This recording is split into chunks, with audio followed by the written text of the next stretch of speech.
नातीच्या किचनमध्ये तुम्हा सर्वांचं स्वागत आणि मनापासून शुभेच्छा। आता हिवाळा चालू आहे, असा पौष्टिक असा एक पदार्थ आपण पारंपरिक पद्धतीचा बघणार आहे। ते असं हिवाळ्यात हा पदार्थ नेहमी सगळ्यांनी खावा, असा पौष्टिक आहे। हा कोणता पदार्थ आहे तर हा याला बाजरीचं पीठ आणि मेथी याच्या आपण दिवसे करतोय। त्या दिवसासाठी मी काय काय साहित्य घेतले ते दाखवते।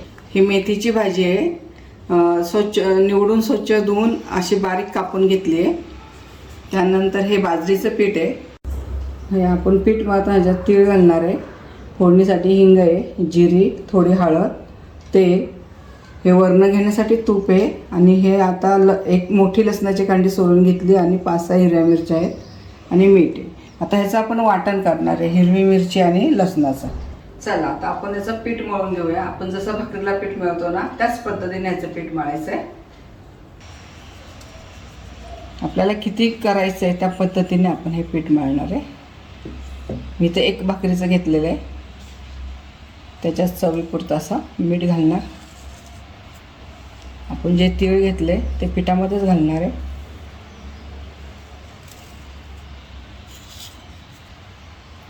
आणि छान मिक्स करून घ्यायचं।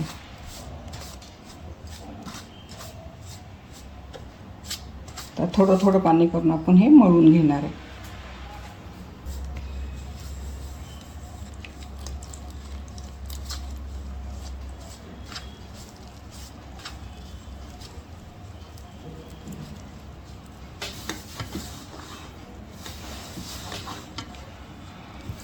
असं थोडं थोडं पाणी टाकत हे पीठ आपण भाकरी करतो त्याच पद्धतीचं हे पीठ मळणार आहे। असं पीठ मळून घ्यायचं, मऊसूत पीठ करून घ्यायचं हे मळून म्हणजे आपल्या ते दिवशी छान होतात। पीठ कसं मळलं ते बघा।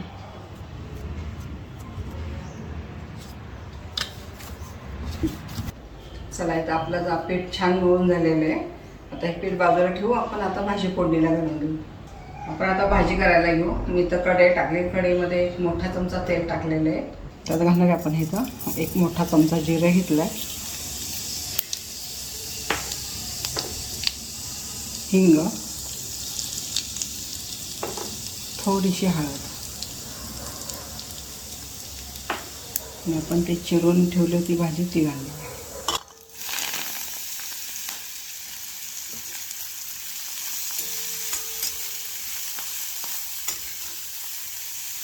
छान खमंग अशी फोडणी बसली आहे। आपण जे लसूण आणि मिरच्या घेतल्या होत्या त्या अशा मिक्सरमधनं काढून एवढ्या जाडसर वाटल्या, पण ह्याला लसूण आणि मिरच्याची चव जास्त लागते।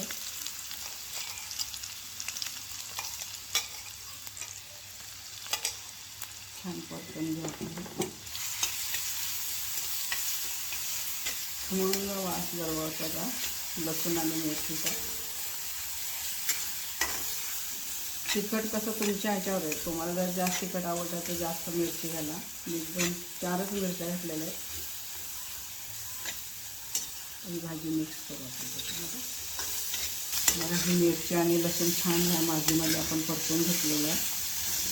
छान अशी फोडणी बसली खमंग ह्याची, मेथीचा आणि त्याचा खमंग वास दरवळतो आपला।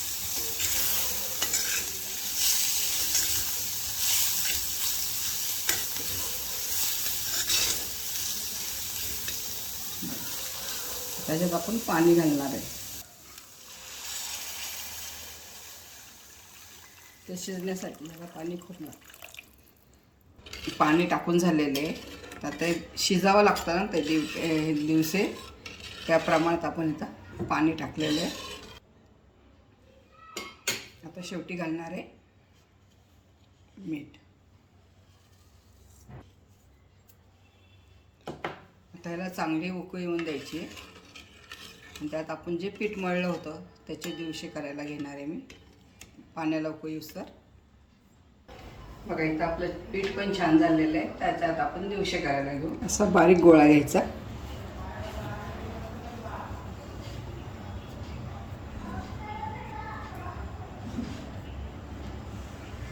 या पद्धतीने करायचं। किंवा दुसरी एक पद्धत आहे ती पण दाखवते। कोण असं करतं, कोण असे पण करतात, हे पण छान लागतात, ते पण छान लागतात. ह्या पद्धतीने पण सोडतात असं. चला आपण आता दिवशी हे करून घेऊ याचं.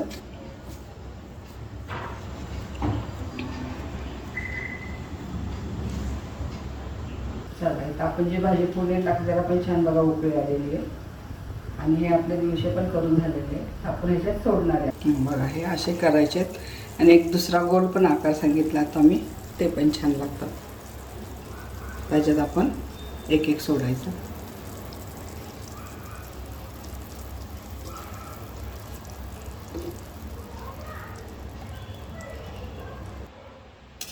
हलवून घ्यायचं. थोडीशी तुपाची धार सोडायची आणि आता ह्याला आपण झाकण ठेवून वाफवणार आहे चांगले.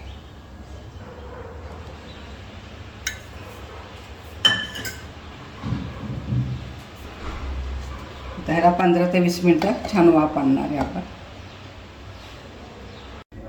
चला आपण जे दिवशी करायला उकळा ठेवली होती मेथीच्या भाजीमध्ये, त्याला छान आता वाफ आली, उकळी आली आणि ते होत आलेले. तर कसे आहेत पाहू. किती छान घमघमाट वास त्याचा, छान सुगंध जवळ येते. मेथी हे आपल्या इथं दिवशी तयार झालेले आहेत. चला तर हे आपण काढून घेऊ. हे दिवसे बाळंतीण बाईला छान असतात. ज्यांना दूध येत नाही आहे त्यांनी रोज सकाळी नाश्त्याला हे खाल्लं. फक्त मिरची टाकू नका, फक्त लसणाची फोडणी आणि मेथी टाकून हे असं करून दिलं ना तर दूध छान येतं.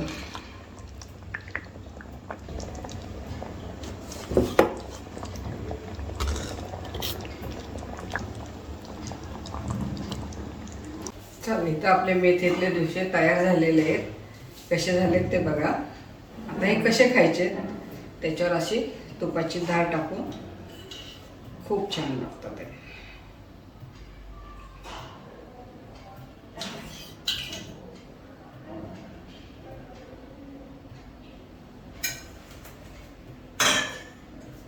असं तूप टाकून खायचं असतं ते. तुम्हाला जर ही रेसिपी आवडली असेल तर लाईक करा, कमेंट करा, सबस्क्राईब करा. पुन्हा भेटूया अशाच नवीन नवीन पारंपरिक पदार्थाबरोबर. तोपर्यंत संत तुकाराम महाराज म्हणतात, मन करा रे प्रसन्न सर्व सिद्धीचे कारण.